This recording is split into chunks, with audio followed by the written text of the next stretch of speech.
Thanks for inviting me. I'm Dr. James Erskine. I'm slightly unusual in that I am a clinical academic as well as a traditional standard academic. So yes, I have two doctorates, unfortunately. I did it the wrong way round. So what I mean by that is, I did straight psychology right the way through to PhD. I then decided I wanted to see patients. And transferred to clinical. I then oddly got a job in a medical school and was forced to do 2 years of medicine as well. So I don't even know what I want to... So I've got a lot of different backgrounds, and I hope to bring this to bear on the talk. Yeah? You got it? Yeah. So I hope to bring these different backgrounds to bear on the talk tonight. So what is the talk about? Well, it's about why humans often act against their own best interests. And this first slide is a depiction of the things we're going to be talking about. So in the top left of you, you will see a depiction of smoking. So it kills 1 million people worldwide per year. The middle one is supposed to depict exercise. The far right, alcohol. The bottom right, I don't know if you can see this one, is actually condoms. So condom use. Middle one, drug use, and this one, obesity. So why am I interested in human behavior? Well, partly because, and I would encourage you to do this, you can actually do this. So if you go to the World Health Organization and look up the leading causes of early death. So one of the problems with being human is we all die. But why do we die before we should? Well, it's changed radically. So I obviously work in a medical school now, and if you look at the last 100 years of medicine, we've moved from a position where 100 years ago you were most likely to die from something you caught or another person. So i.e. An infectious disease or war or some sort of other people trauma. Now we tend to self-inflict our own early demise through these sort of behavioral choices. Yeah? That's why I'm interested in this. So they're implicated in about 50% of early deaths. So they are tobacco use, under-exercise, alcohol use, sort of promiscuous, non-protected sex, I'd say, drug use, and obesity. So those are traditionally the big five. And if you can also look on the World Health Organization at something else to do with obesity. And it might surprise you, but overeating now kills more people worldwide than undereating. So we've totally moved from a position where you die from things you catch or other people to a position where you tend to self-inflict your own early demise. The question is why? One of the things we'll go through in this talk is a historical perspective. So in the sort of 1880s and up to about 1900, there was this prevalent view that if humans knew what was bad for them, they would automatically change and regulate their behavior to be more sort of rational and sensible. What do we now think of that? Well, now we know that's nonsense, right? So humans now do know what's bad for them. The last 100 years has sort of unpicked some of the things that are causal mechanisms. Tobacco companies fought that one tooth and nail, but we got there in the end.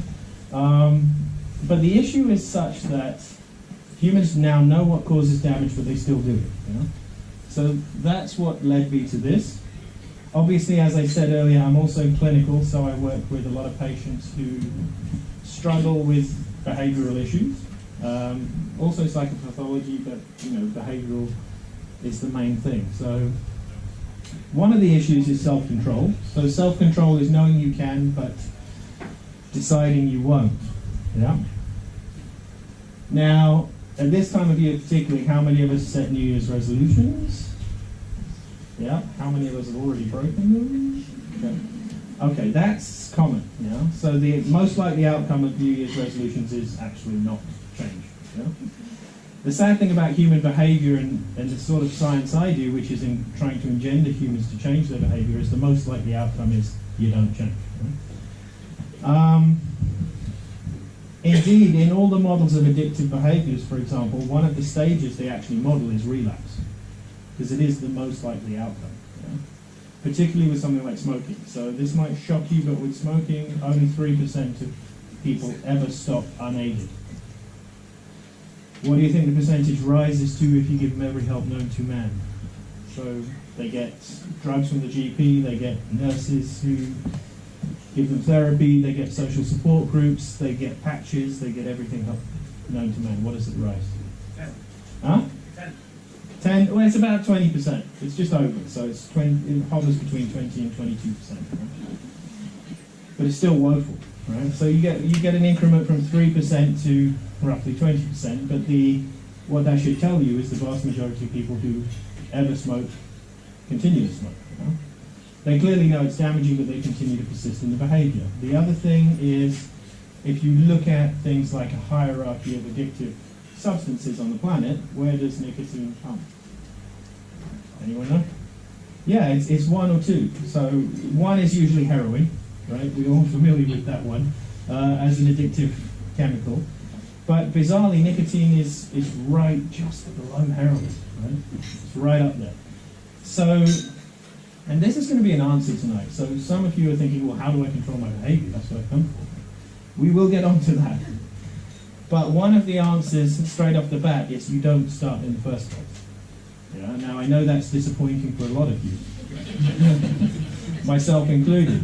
But there's a truism in that if nicotine is literally just below heroin, once you've started down that route, you know the odds are against you. Does that make sense? So a lot of the interventions are designed to stop people taking it up in the first place. And that makes sense to focus a lot of resources on that. So there are slight examples of the sort of things we're talking about. So, you know, having an extra biscuit at a party when you don't want to, that's not really that dangerous, right? Over time, depending on how frequently you do it, it might become dangerous. But there are other examples that could potentially be more damaging. So, cheating on your partner at a Christmas party, yeah. Engaging in activities we don't want to, so overeating, overspending, promiscuity, drug use. Not engaging in activities we may want to take up. So exercise is the odd one out of the behaviors I spoke about. Because what did you notice about all the others? So in all the other behaviors, the key problem is what? Preventing yourself from doing it, so stopping yourself. In exercise, the key problem is making yourself, right? So they are different.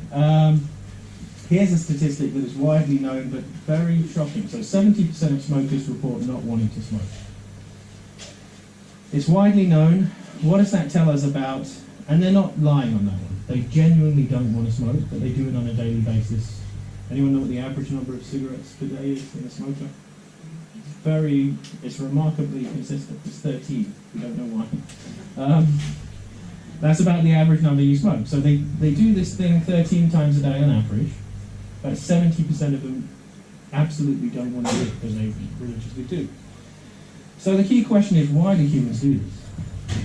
You know, and I'm going with the big examples from sort of worldwide global health data showing the damage. But you know, we're all familiar with other behaviors we do. So this is a flippant point, but an interesting one. So I also do this not just because of my academic background, but I've made poor choices, poor life choices. So I once married a Russian ballerina. Not a life choice I recommend. We're no longer together. And I did it nearly again. That's the worrying thing. So I nearly did it a second time. Narrowly avoided. But I have a beautiful daughter who's sort of half Russian, half English. She fights with herself. But it's interesting. So I also do it from a personal perspective of, you know, your own behavior. How do you control your own behavior? How do you view your own life choices?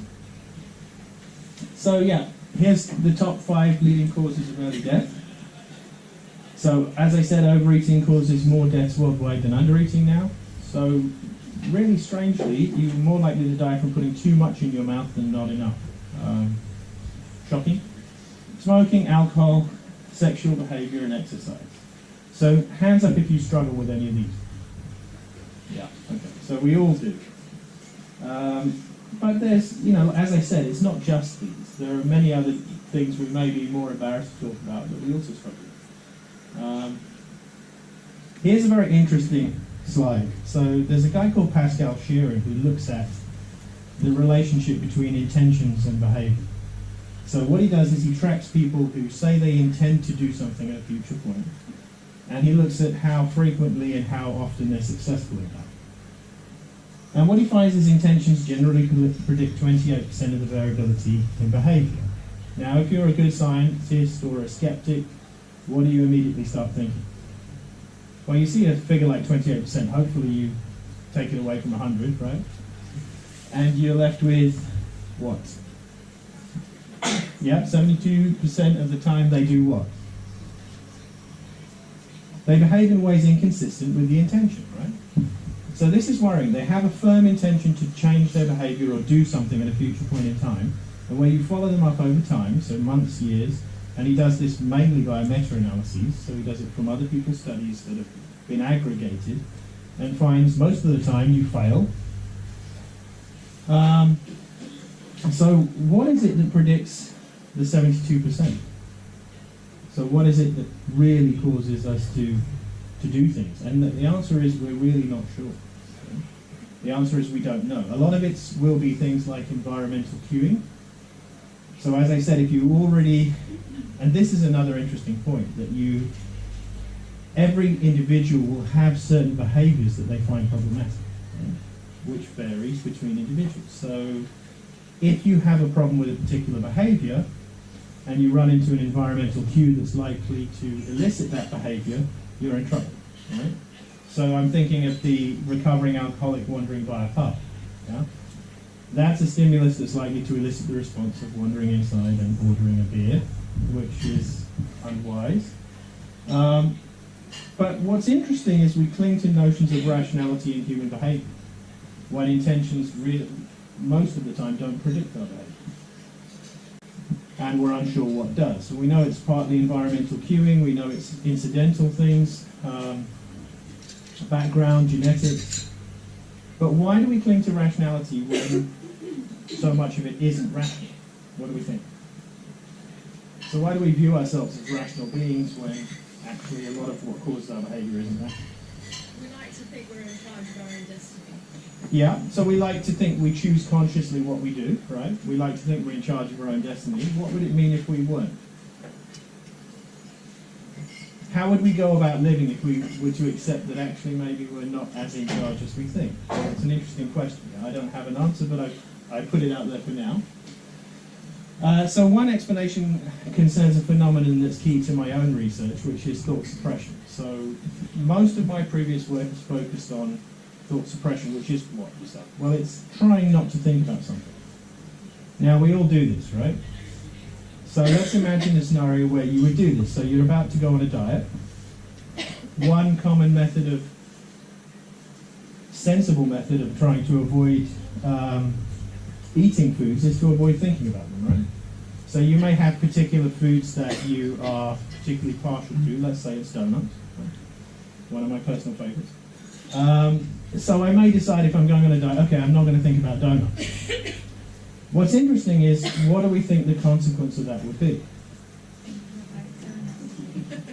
Well, thinking about donuts more is absolutely right. So there's a long literature in the history of thought suppression showing that if you try to suppress any thought, you basically wind up thinking about it more, right?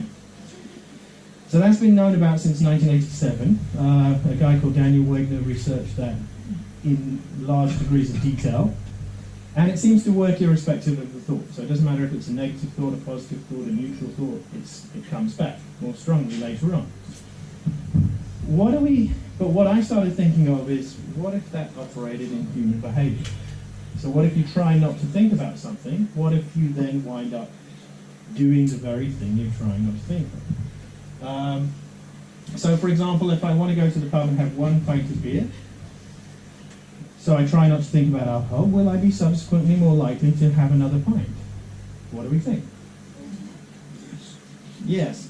Well, yeah, you probably guessed the answer is yes, because it's my research and I'm presenting.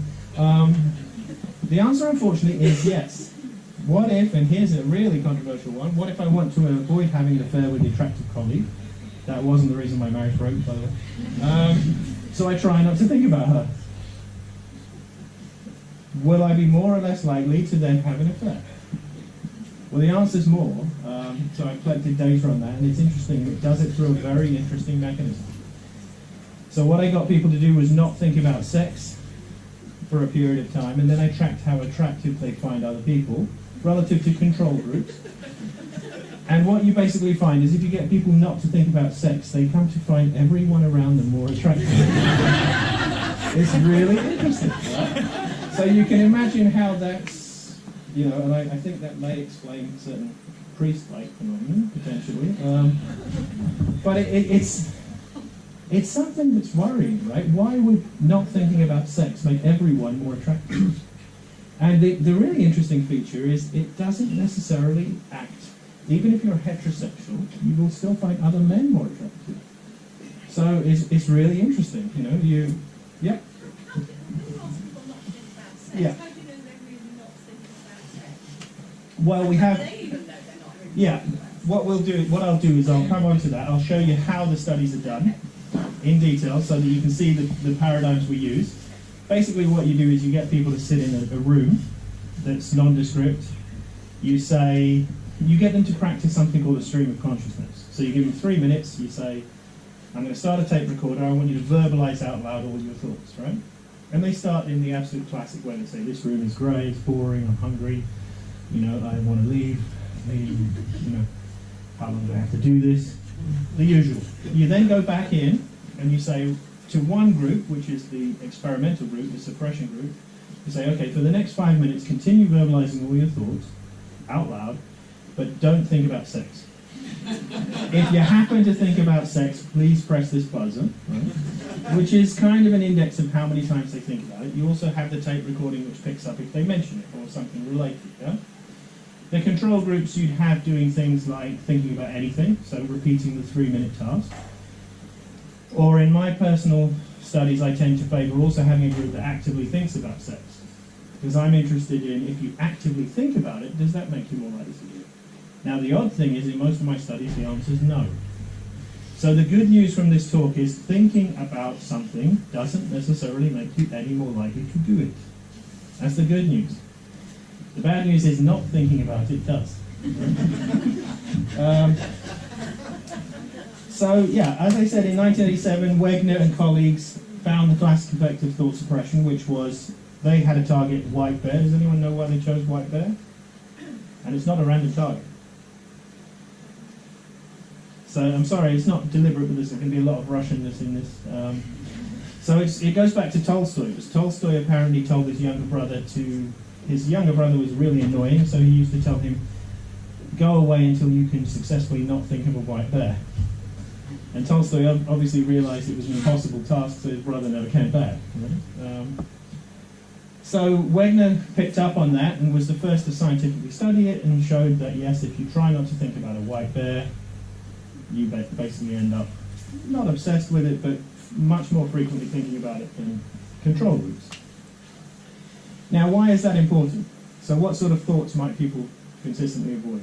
And it does relate to things like mental health issues and psychopathology. So a classic would be, what if you've had a relative that's just died, and you find yourself thinking about it periodically, you find that disturbing, so you try to suppress that. What's the outcome?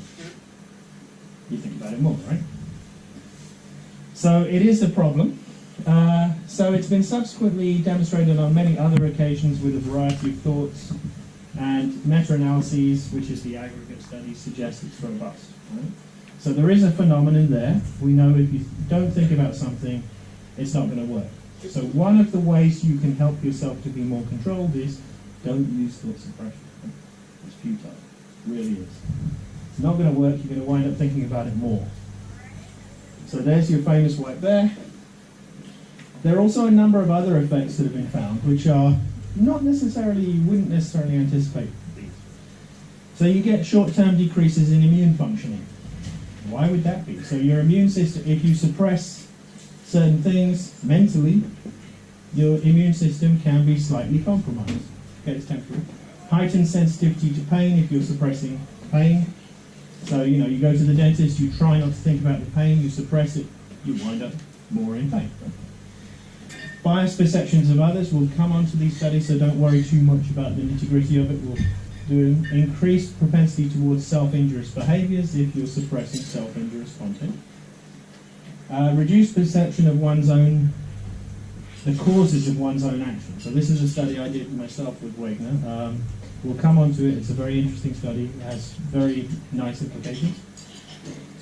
And there is a relationship between psychopathology or mental ill health and thought suppression. What's the nature of it? I'll outline it now.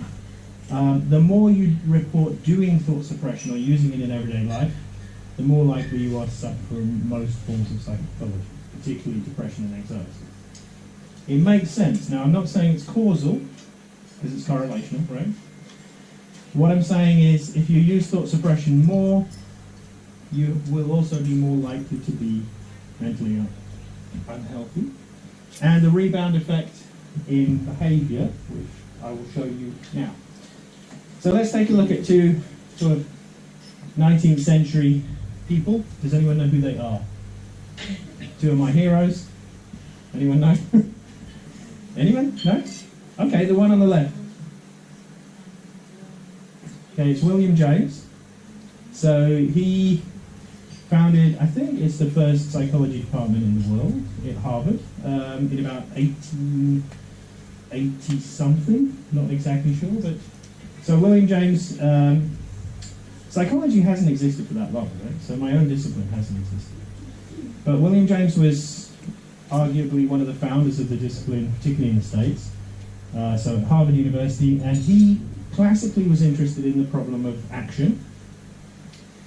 And he has some great passages where he writes about the phenomenon I'm talking about from the perspective of he went to a party and he was talking to someone interesting and he found he'd eaten a whole bowl of nuts but had no recollection of ever eating the nuts.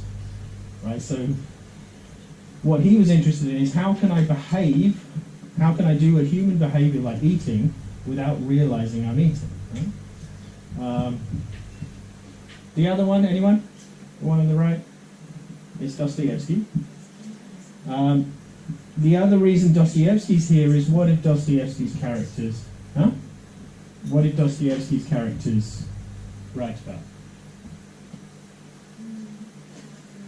So what did he write about his characters? So he was famous for characters who basically agonized over not doing things and then moments later found themselves doing those very things. Right? So he describes people walking down the street saying, I'm not going to drink something, I'm not going to drink something, and then finding themselves 3 pints down in the pub. Right? And he, more than any other author, I'd argue, illustrates the sort of things we're talking about, where the agony of finding oneself having done something that they definitely didn't want to do. Right? And he's sort of the master of this. So I'm not going to read these. I may read the Dostoevsky one. So he said, tell me this. Why is it that it always has to happen, as if on purpose, that in those moments, yes, those very same moments, when I was most capable of recognizing all the subtle beauties of the highest and the best, as we used to say, I could not only fail to recognize them, but could actually do such ugly, repulsive things. Well, such things, in short, as perhaps everybody does, but which always happened to me, as if on purpose, when I was most conscious that I ought not to do them. So he's clearly describing the phenomenon we're talking about. He's describing that when he's most conscious he ought not to do something, he actually paradoxically winds up doing that thing. Right?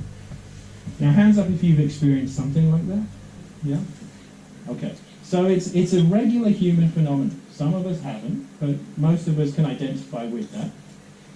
Suggesting what? There may be individual differences, particularly in this audience, but it's interesting. But most people you ask are familiar with these sort of things, particularly in thought, right? So they don't want to think something, but they wind up obsessing over it. So here's one of the first studies to demonstrate what I call rebound effects in behavior, so not in thought. So Wagner was all about thought. You try not to think about something, it comes back. What about behavior? Well, what McRae et al. And their colleagues did was they had a wonderful paradigm where they got people to basically not think in stereotypic ways about skinheads. So we can obviously all think about skinheads in stereotypic ways, but they got them to write a passage about skinheads, but they said you can't use stereotypes. So you can't write anything about neo-Nazis, you can't write, violence, you can't use this. So they didn't. So they were suppressing the sort of natural inclination to stereotype. They then had a very cunning ploy where they said, okay, that study's over, we're going to take you next door, but oh, by the way, you're going to meet the skinhead.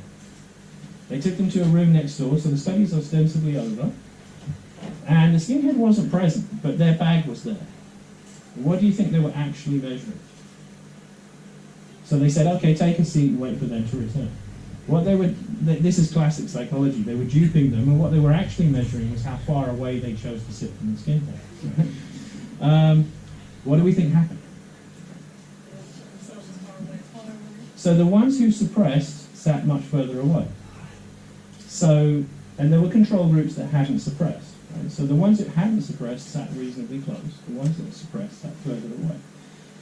So what that's showing is, oddly, a behavioural effect of trying not to think about something, right?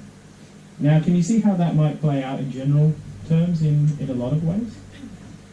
Especially in the world we live in now, because we're all sort of trying to be egalitarian, good people, but a lot of us may be doing that by suppressing our natural inclination to stereotype. Sadly, what it says is it may bleed out through your behaviour, right? In ways you're not even aware of. You may sit further away from someone because you've got this behavioural bleeding. My own study on chocolate, what I did was I was looking at, I took a substance that's one of the most widely craved substances in the world, surprisingly, chocolate. That's not me telling you that, that's data. Obviously they don't include things like heroin, so natural, sort of reasonably healthy chemicals.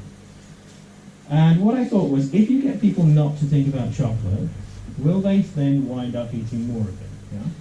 Versus control groups that have thought about it or not. What do we think?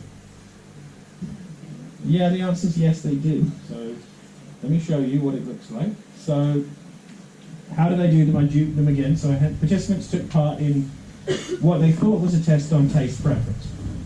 So there were three conditions: a suppression condition where they didn't think about chocolate for 5 minutes, an expression condition where they actively thought about chocolate for 5 minutes, and a control condition where they thought about anything they wanted. They then were taken to another room where that part of the study's over, and you now get to try 2 brands of chocolate, and you get a lengthy questionnaire: which is more creamy, which is European, which has more cocoa. Oddly, none of them saw through it. So they get debriefed thoroughly, they get interrogated. I think there was one person who saw through it. So the sample was way over 100, and there was one person who thought, there was something fishy about that. We obviously removed them, right? So they get taken to the other room, they get to do this taste preference task. What we're really interested in is what? So 2 bowls of chocolate, they think they're comparing them. What are we really interested in? How much they eat quantity. None of them, that was the critical variant. None of them actually saw we were interested in quantity. Here's what happens. So, the blue bars are males, the purple ones are females. So if you look at females first, because males are unusual, we're not quite sure why this occurs, but what you see is this is statistically different from this and this. Right? So in females you get exactly what we anticipated, right? You get no increased consumption as a result of thinking about chocolate. So that's good news for women, right? They can think about chocolate, they won't eat more later on. Nice. Relative to a group that hasn't thought about it. Then look at this. So suppression is above that, and it's statistically significant. So basically what you get, that's the effect we wanted across males too. We didn't get it. It's real data, it's the real world, you don't always get the effects you want. But what we found in females is exactly what we predicted in both. In males we also got the same rebound.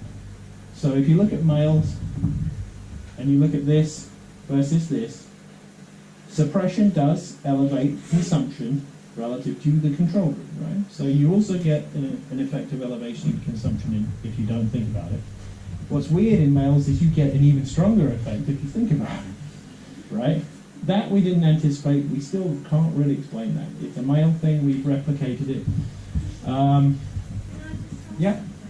I mean, it just seems to me to be totally logical that if you, in order to not think about something, Yeah.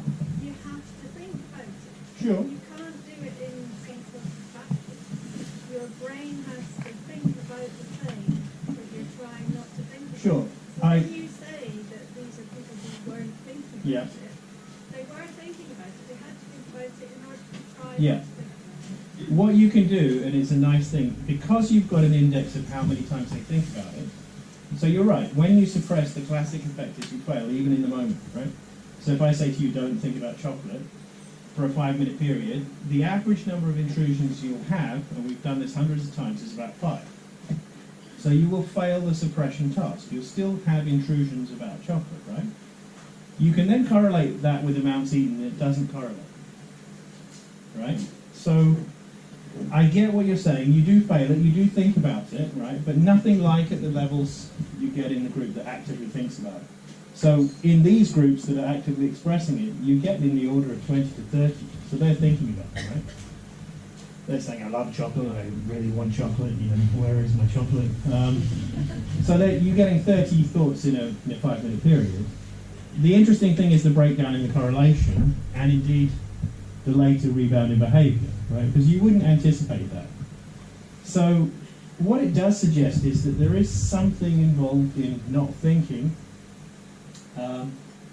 So that's the take-home message. Males demonstrated this facilitation effect as well as the other. So what we then did was we then thought, okay, there's something strange about males. Let's do a sample of only females, but let's look at their previous dieting history. Because all of the first study, none of them were dieting. We didn't collect data on whether they were dieting or not, right? The second study we looked at, what if they were dieting? Does that have an effect, right? So if they're dieters versus non-dieters, and we're interested in women, what we find is this. So restrainer, non-restrainer. So the restrainers, the non-restrainers, the blue bars, are the kind of non-dieters. The restrainers are the dieters. So what you find is the effect doesn't occur in people who aren't dieting, right? It does occur in those who are dieting, and it's very strong. So what does that mean? Well, this is really interesting. So it means if you're dieting, what does it probably mean? Is food a problem for you? Yes. Yeah. So food is already a pre-existing problem for you. If you suppress it, what happens? You make it much more of a problem. So it actually suggests that suppression is actually most dangerous in those who have a problem with the area in the first place, right? So it's more thorny than we thought. So while the first study demonstrates that thought suppression, you may get a behavioural rebound generally, the second shows that it actually is implicated. There is an implication of whether you're dieting or not beforehand, at least with eating, yeah? So what we then did was think, okay, what if we try smoking and alcohol? Can you get a behavioural rebound with smoking and alcohol? Why are we doing this? What we're doing is we're trying to see the limits of the effect, right? Is it a natural thing? If you suppress smoking, do you end up smoking more? If you suppress alcohol, do you end up drinking more? So we know we can find it with eating. We know that there may be implications of whether you're dieting or not. So we then looked at smoking and alcohol. What's a problem we came up with immediately? The problem we came up with is immediately when we were doing these studies, they just banned smoking inside. They just banned smoking. So we couldn't get them to smoke in the lab anymore. Damn. So we had to go naturalistic. So what we did was we got them to do a diary study where they monitored their behavior over time. We collected 100 and something regular smokers. So they smoked at least 10 a day. They had no intention of quitting. And we got them to monitor their behavior across a week. So we just got them to note down how many cigarettes do you smoke every day for a week, monitor. Second week, what do? We split them into 3 groups. One, we said for the whole week try not to think about smoking, but continue to smoke as you normally would. Hard instruction. The other, we said think about smoking as much as you can, but don't change your actual behavior. And the final group just continues monitoring. Then in the 3rd week, they all return to monitoring. What do we think happened? Did it cause a rise? Did any of them cause a rise in smoking behavior? And we did exactly the same paradigm with alcohol. So with alcohol, we got them to monitor for a week. In the second week, it's intervention, so 1/3 don't think about alcohol, 1/3 think about alcohol, and 1/3 think about anything. Then they return to what do we think happened? Well, here's what happened with smoking. So smoking, you get the classic effect. So it's week 2, the blue bar, compared to week 3, the red bar, yeah? We don't need week 1 because that's just baseline. But week 3 monitoring, what you see is expression and control are the same. There's no statistical difference in any of those. So basically, in expression and control. So the good news is thinking about smoking for an entire week does not subsequently elevate smoking the week after or in the week you're thinking about it. So that's again reconfirmatory evidence that thinking about something doesn't really make you do it anymore. Yeah? Does anything change with age, like with children and adults? Or Yeah, that's what I'm doing now. I don't talk about it tonight. What happens with age is interesting. What I'm interested in is intrusive thoughts reduce with age. And it's one of the only things that gets better with age. Really does, really, I mean really better. I mean, we're not talking, if you look in terms of, obviously I'm a medical school, so I have it hammered into me that every body system declines with age, liver function. So I was, I wanted to find something to say, no, not everything decreases with age, and it doesn't. So you get much better at avoiding intrusive thoughts, and really better. The younger the worse. So 20s to 30s, you're really having constant lots of intrusions. By 65 to 70, they've really dropped. I can't overestimate the size of the effect. It's really big. So, that's one definite benefit of aging. You get a massive reduction in intrusions, and given that a lot of intrusive thoughts are what? What sort of intrusive thoughts do you have? Do you like them? Anyone say, I love my intrusive thoughts? Well, maybe if you're in love, right? But usually they're negative, right? Usually they're things that are problematic, so aging really helps with that. You get it. But, yeah? Sorry, could we try and keep the questions for Q&A? It's only because it's quite a large space. People can't actually hear the questions, but during the Q&A we'll take a microphone around and everyone will get a chance to ask the question. It's just, I can't hear what's being asked, and I'd be really interested to hear your question. So if that's okay, just from now on, if we can just keep it for Q&A, that would be amazing. Cool. Sorry to interrupt. No, don't worry. So if we go back to let's go back to the, so yeah, basically thinking about smoking doesn't elevate the behavior, either in that week that you're actively thinking about it or in the subsequent week. So that's nice. So what that shows is you can think about stuff, right? It's not dangerous. Now, why is that interesting in human terms? Because what do we all, what's the sort of idea we all hold that we don't know we hold? Because thinking is dangerous, right? If I think about that, does it make me a bad person? Will it make me do it? Well, the answer is probably not. Yeah, we're not. There are not massive degrees of studies on this, but these are supportive of the idea that no, thinking about it doesn't seem to be so terrible. Not thinking about it, however, bad news. So what you see is even though we told them not to alter their behavior, the week they don't think about it, they drop.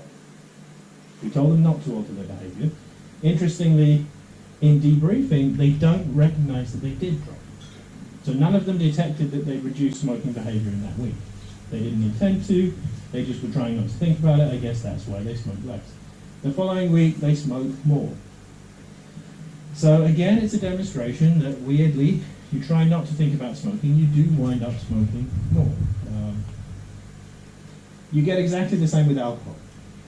Nicely, again, thinking about it doesn't change. So you can think about alcohol, you won't drink more.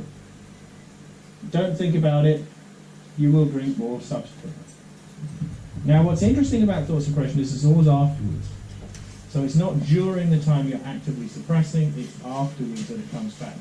Why is that a problem? And it is a problem. Because if we're doing something and something bad happens, what do we notice? We notice the relationship between what we're doing and the bad thing happening. But if we're doing something and it causes us to do something terrible a week later, it's very difficult to notice that, oh yeah, that's because last week I did that thing, right? So thought suppression is particularly nasty because it doesn't come back immediately. So it can lead to behavioral rebound where the formerly suppressed thought becomes more likely to be enacted. So yeah, we've got it with eating, smoking, and drinking. What do we think? It's kind of a good bet that it may operate in other things too. So the implication, it has obvious implications for addictions, self-control, overeating, almost any domain where one might attempt to control themselves via thought suppression or mental suppression. Does anyone know what the literature on dieting shows, which is supportive of this too from a completely different standpoint? So what's the average effect of going on a diet? When? Yeah. After, yeah. So diets do work. During the time you're on the diet, you do lose weight. 1 year later, what's your average weight? It's 3 kilos more than when you started the diet. So you've gained back the weight you had before, plus 3 kilos, which is not trivial, right? It's probable that it's a similar mechanism, right? Okay, you're behaviorally controlling yourself, so you're not, but you're also probably mentally controlling yourself. So the answer is, it really doesn't make sense to attempt to suppress. The study I did with Wagner was an interesting one. What we were interested in is the sense with which you will or control actions. So what we asked people to do was do a range of actions, everyday actions, like picking up a brick, picking up a telephone, sticking things on a piece of paper. So very, very simple actions under 3 different conditions. So one was a condition where we got them to think about what they were doing while they did it, right? So that's very easy. So you walk in here tonight thinking about the fact you're walking in. Then we ask them a question, how intentional did that feel? And we scale it. So we say 0 to 10, 0 being not intentional at all, it just happened to me, versus 10, I fully did that, yeah? So I intended to do that and I fully did it. You're all familiar with this song Shaggy where he says it wasn't me, right? This may explain Shaggy. He might have been right, right? Why might he have been right? Because, it's presumed he's doing some sort of infidelity from the song, and he says it wasn't me. This may explain how he came to that conclusion. So basically what it turns out is, if you do an everyday action while thinking about something else, i.e. suppressing thinking about what you're doing, it basically comes to feel as if you're not doing it. Right? So it's possible that because Shaggy was thinking about something else while he was doing whatever he was doing, it really did feel to him like it wasn't him. Right? What's odd is, if you think about what you're doing while you're doing it, it comes to feel more like you're doing it. Right? So the implications of this are quite interesting. So taken together, what the findings indicate is if you try not to think about something, 1, you end up thinking about it more. 2, if it relates to a behavior, you end up doing it more. But the worst thing is you feel like it's not you doing it, right? Now, isn't that something similar to what people report in everyday life? They report, I really didn't want another drink, but I found myself having one. And it really felt like it wasn't me. It just kind of happened. I don't know how. Or I had an affair and it wasn't me, right? So basically, some of this research may unpick some of the mechanisms through which, what makes no sense to your partner may make sense to you. So there are other studies from other labs that have investigated this. If it was just me, I'd fully support you saying, it's just you that's found this. No. So there is Densler, Förster, and Lieberman and Rosman. They've done it with thirst, aggression, and laughter. So they basically get people to suppress thirst. They find people become more thirsty. They get people to suppress aggression. They then dupe them into going to a separate study where they have an opportunity to interact with someone, and it can go either way. They basically behave more aggressively. And laughter, they're told not to laugh at a poem. They then watch a funny film and they laugh more at the funny film subsequently. Vollenfant and Rick have also found it with very odd. They get people to suppress the stereotype of sports people because that's associated with poor academic performance. And they then find out they have poorer performance on maths tests as a rebound, right? So it makes sense. So other labs have found these things. There's also other evidence. So I also told you that these are the studies where we look at the actual behavior. But there are other strands of research in thought suppression which looks at how often you do it. So it doesn't look at suppressing the effects of suppressing a particular behavior. It looks at how often you actually do suppression generally in your everyday life.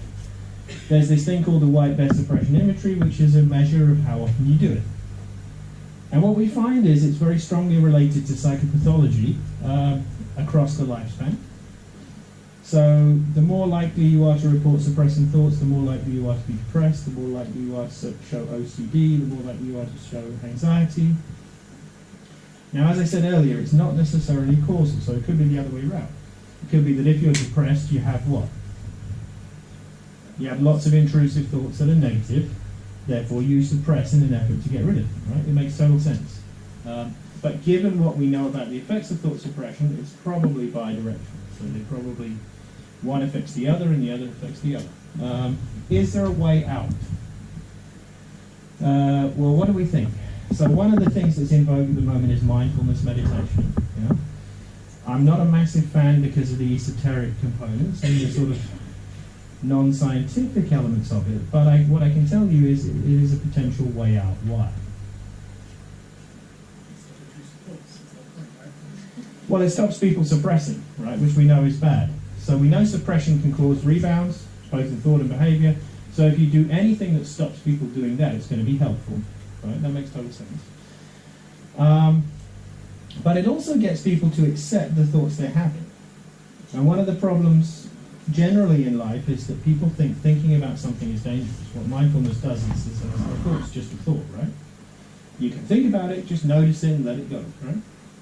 That's the useful element, because what the studies I've looked at show is that thinking about something isn't as bad as we think it is. So what mindfulness does that's useful is it gets you to stop suppressing, and it gets you to not mind thinking about stuff that you shouldn't mind thinking about. Because the thoughts basically aren't that dangerous. What's dangerous is doing it. Right? So just a little silly aside, so let's skip the anesthetic. I study yoga, so I think I can transcend dental medication. Right? That's a silly joke, but what you find in the latest findings are across several large-scale samples, you find a negative correlation ranging from minus 0.25 to minus 0.50 between thought suppression and self-control. So what that shows is the more you use thought suppression, the less self-control you report having, which is a correlational index of the behavioral effects I'm showing and other labs are now showing, right? So that's obviously naturalistically, you just get an inventory of thought suppression, how much do you do it, you get an inventory of self-control, and you find out that less self-control is related to more thought suppression. So studies have also started to investigate which sort of variables predict self-control. So many studies find that mindfulness is one of the predictors, one of the only predictors. So why would mindfulness predict self-control? Because it gets people to stop suppressing potentially, yeah. But it gets people to not mind what they're thinking. So if I put my clinical hat on, one of the problems I have with a lot of my patients is they come to me and they say things like, I have these thoughts and these thoughts mean X, right? Classically, these thoughts mean I'm a bad person, or these thoughts mean I want to do these horrific things I'm thinking about. Now, what's always surprised me is the second bit, yeah? I don't have a problem with anyone having any thoughts. But I have a problem with someone who then says that that means they're a terrible person, or that means they're going to do it, right? Because it clearly doesn't. You can have a thought, you just don't do it. What's interesting is a lot of the clients report that it's deeply meaningful, the thoughts they have. And what mindfulness does, and I don't necessarily use mindfulness clinically in my practice, but I use other forms of ways of getting them to stop the second bit. Does that make sense? To stop seeing meaning in thoughts. So to basically accept the thoughts and just say, okay, this is just a thought, right? Doesn't necessarily mean I'm a terrible person, certainly doesn't mean I'm any more likely to do it. As we've seen in the data, you can think about chocolate, you're not likely to eat more.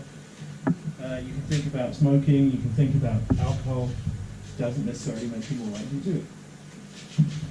So what's the summary? Well, there appears a consistent negative correlational relationship between thought suppression and the self-control of behavior. So the more you do thought suppression, or the more you use it, the less control of behavior you report.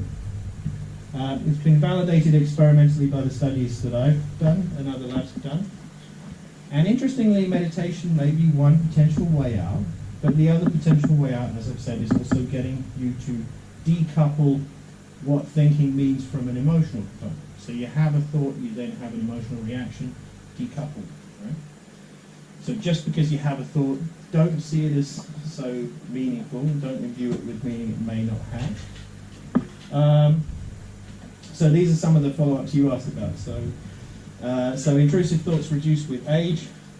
What we hope to do is look more at the alcohol suppression in the lab, so we're doing that currently. Suppression of sexual thoughts, I said we found the effect with increased attraction to others. We haven't necessarily found a behavioural sexual effect, but we may look at that. We want to reinvestigate the lack of will. And the final one, which is interesting, is contrasting the effects of not thinking about something with not trying not to do that thing. You know? Because they're two separate things. And the dieting data, there's data from the dieting world that shows the exact same effects we're finding with thought, with behaviour. So there's a lady called Janet Holloway, and she does studies where she gets people to suppress behaviour, not thought, and she finds exactly the same rebound. And she checks, she has ways of checking they're not also suppressing. They're not perfect, so they may be doing a bit of thought suppression, but they're good enough to suggest that you can get it both ways. So the bad news is if you try to say, I'm not going to do this thing, you can also get rebounds, as well as saying, I'm not going to think about it. Okay, so there's some of the papers that make up this. You probably can't read that because it's way too small, but you can look up on Google Scholar, or you can look it up. These are all from my own lab. Okay, so that's it. I'm just trying to think. Yeah, we're going to hand over to questions afterwards? Yeah? Okay, thanks.